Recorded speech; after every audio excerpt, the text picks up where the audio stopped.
5 సార్లు ఎమ్మెల్యే 2 సార్లు మంత్రి అనే వ్యక్తులు 5 సార్లు గెలిచి 2 సార్లు మంత్రులు అయిపోయి చేసాను ఇంత చేసాము అంత అనుకునే వాళ్ళు ఎవరన్నా ఒట్లేస్తారా పిల్లలపైన?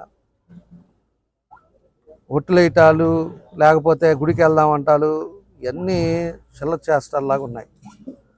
ఉతికం అంటే నేను ఏం చెప్పాను మొన్న ఆయన మాట్లాడిన దాని మీద మేము క్లారిటీగా ఇచ్చాను. అయ్యా నువ్వు ఇక్కడ ఉండు, హైదరాబాద్లో కాదు, వచ్చేదను పొద్దున్నే 11ంటికి వచ్చేదను మధ్యాహ్నం 3ంటికి వెళ్ళిపోయేది కాదు. నువ్వు ఏడే ఉండు, ఇక్కడే ఉండి ఎవరిదైనా కూడా పొరపాట్లు ఉంటే నువ్వు కూడా ఎన్డీఏ కూటమి మీద ఉన్నావు. ఎన్డీఏ కూటమి మీద ఉండేటప్పుడు నువ్వు ఎవరన్నా కూడా ఇక్కడ పొరపాటులు జరిగినా ఎక్కడైనా కూడా కబ్జాలు జరిగినా ఏ ఇబ్బంది జరిగినా కూడా నువ్వు నిలదీయటానికి నీకు హక్కు ఉంది అని అంత క్లారిటీగా చెప్పాను నేను. మళ్ళీ ఇవాళ వచ్చిన తర్వాత మళ్ళీ నా దగ్గర అవి ఉన్నాయి నేను అవి చెప్తాను ఇవి చెప్తాను. ఎందుకు నాకు అర్థం కావట్లా. నువ్వు చెప్పరా స్వామి, నువ్వు ఏడే ఉండు, నీకు ఎవడేం చేశారో నువ్వు చెప్పు అని మేము చెబుతా ఉంటే పొద్దుగూకులు రావటం, ఏదో ఒకటి మాట్లాడటం, వెళ్ళిపోవటం, లేకపోతే మా కొడుకు మీద కొట్టేస్తానంటాం.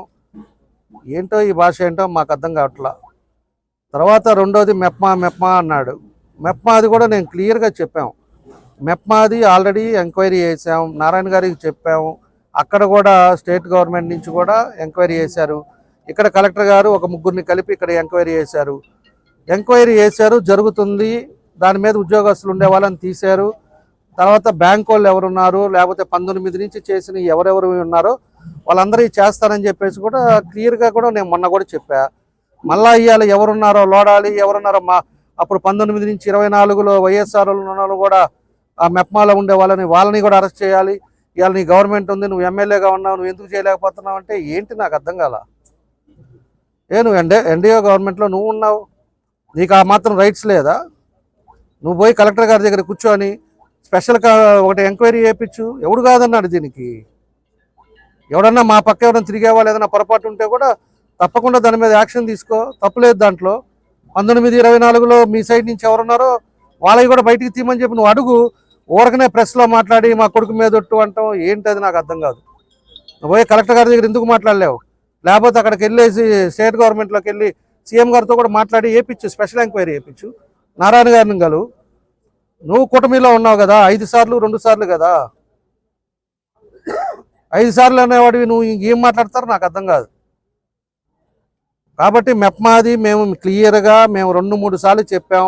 మన ముఖ్యమంత్రి గారు మీటింగ్ జరిగేటప్పుడు కూడా కలెక్టర్ గారిని అడిగా, ఏమండి ఏమైంది ఎంక్వైరీ ఏం జరుగుతుందని చెప్పేసి కూడా అడిగిన తర్వాత మేము ఆల్రెడీ ఎంక్వైరీ జరుగుతూ ఉందండి అని చెప్పేసి ఆయన చెప్పాడు. నువ్వు పోయేసి కావాలంటే వచ్చి సరని పోవటం కాదు, నువ్వు వచ్చి ఆయనతో కూర్చొని మాట్లాడు, తప్పులేదు. ఫోన్ చేసి మాట్లాడేది ఏంది? ఫోన్ చేసి మాట్లాడాను, లేకపోతే అక్కడి నుంచి ఉత్తరం పంపించాము, ఇవి కాదు. నీకు చిత్తశుద్ధి ఉంటే నువ్వు నిజంగా ఏదో దాని మీద ఏదో ఆతృతగా ఏం జరిగిపోయిందో తెలుసుకోవాలన్నప్పుడు నువ్వు పోయి కూర్చొని మాట్లాడేసి దాన్ని ఎంక్వైరీ ఫాస్ట్గా వేయించి ఎవరున్నారో పేర్లు నువ్వు కూడా ఇవ్వి. ఇవాళ మేము ఎమ్మెల్యే అవ్వచ్చు, కానీ నువ్వు కూడా కూటమిలో ఉన్నావు, నీ పార్టీ కూడా కూటమిలో ఉంది, నువ్వు కూడా ఉన్నావు కాబట్టి ఒక బాధ్యులుగా ఉన్నావు కాబట్టి నువ్వు కూడా అడుగు. మేము కూడా రమ్మంటే మేము కూడా వస్తాం, మేము కూడా ఉంటాం, కలెక్టర్ గారిని అడుగుదాం, ఎప్పటికల్లా తెలుస్తామని చెప్పేసి కలెక్టర్ గారిని అడుగుతాం. ఆ తర్వాత ఇంకా ఏం మాట్లాడాడు అది కూడా నేను చెప్పాను. నేను క్లియర్గా మా ప్రభుత్వం వచ్చిన తర్వాత ఎక్కడ కబ్జాలు జరగల, ఎక్కడన్నా కంప్లైంట్ వచ్చిందా ఒక్కటి చెప్పండి. ఇంతమంది మీడియా ఉన్నారు, మీడియా ద్వారా ప్రజలను కూడా అడుగుతా ఉన్నా. ఎక్కడన్నా కూడా ఒకడు వచ్చి ఆకుపై చేసి ఏమైనా ఇబ్బందులు జరిగిందేమో అని అడుగుతున్నా. దాన్ని ఎవరో వచ్చి ల్యాండ్ వాళ్ళు వచ్చేసి రాత్రిపూట చేశారు అని చెప్పేసి అంటే ల్యాండ్ వాళ్ళదంట, అది వీళ్ళు కావాలని ఉన్నారని చెప్పేసి వాళ్ళు అది ఎంఆర్ఓ ఇచ్చాడు, వాళ్ళు డాక్యుమెంట్స్ చూశారు, అన్నీ చేశారు. అలాంటిది వాళ్ళు వచ్చారు ఆక్యుపై చేసుకున్నారేమో, దానికి రాజకీయానికి ఏం సంబంధం? అలాంటిది ఏదన్నా కూడా కబ్జాలు జరిగి లేకపోతే ఉన్నోళ్ళు తీసేసిన వాళ్ళ దగ్గర ఏమన్నా ఎవిడెన్స్ ఉన్నాయా, వాళ్ళ దగ్గర ఏమన్నా పట్టాలు ఉన్నాయా, వాళ్ళ దగ్గర కాగితాలు లేకుండా మీలాగా మీ కొడుకు మాదిరి పోయి రాత్రిపూట ఆ బ్రాహ్మణులది రాత్రిపూట మీ బామ అతను వియంకుడు పోయి భాస్కర్ రెడ్డి పోయేసి నైట్ నోట వేసుకున్నట్టు అక్కడ ఏమైనా జరిగిందా? వాళ్ళ దగ్గర కాగితాలు లేకుండా పోయి ఆక్యుపై చేశారా? ఇవన్నీ చెప్పు. ఆ రోజు ఉండే పరిస్థితుల్లో మీరు చేసింది అది, నీకు రైట్స్ లేదు, నువ్వు ఓనరు కాదు, ఓనర్ ఎవరో ఒంగోలు సుబ్బారావు అయితే మీ ఓను పోయేసి రాత్రిపూట కట్టి లైట్లు వేసి చేసింది మీరు. ఈడకు వచ్చిన తర్వాత వాళ్ళెవరో సైట్ ఓనర్స్ అయిపోయి వాళ్ళ కాగితాలు పెట్టుకొని వాళ్ళు పోయి వాళ్ళని గదిలిచ్చారు. దానికేనో రాజకీయాలకేం సంబంధం, దానికి ఎమ్మెల్యేకేం సంబంధం, దానికి ఇక్కడ ఉండే పార్టీ వాళ్ళకేం సంబంధం? సంబంధాలు లేకుండా లేకపోతే మా వాళ్ళు పార్టీ వాళ్ళు ఎవరన్నా పోయేసాలి. అప్పుడు అలాంటివన్నీ చెప్పకుండా ఈరోజు సర్వనాశనం చేసి ఈరోజు ఒక కొడుకున్నాడు మాకు ఒక్క కొడుకే అంటే అందరికీ పిల్లలు ఉంటారు, అందరికీ ఆ బాగుంటాయి.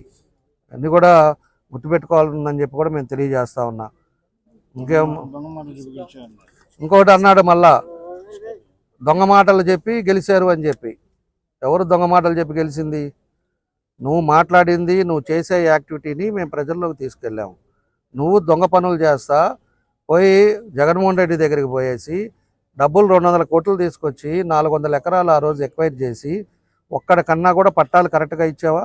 మేము పట్టాలు ఇచ్చేటప్పుడు కూడా చెప్పాము, ఈ దొంగ పట్టాలు ఫేక్ పట్టాలు నమ్మగాకండి ప్రజలకు తీసుకెళ్ళాం.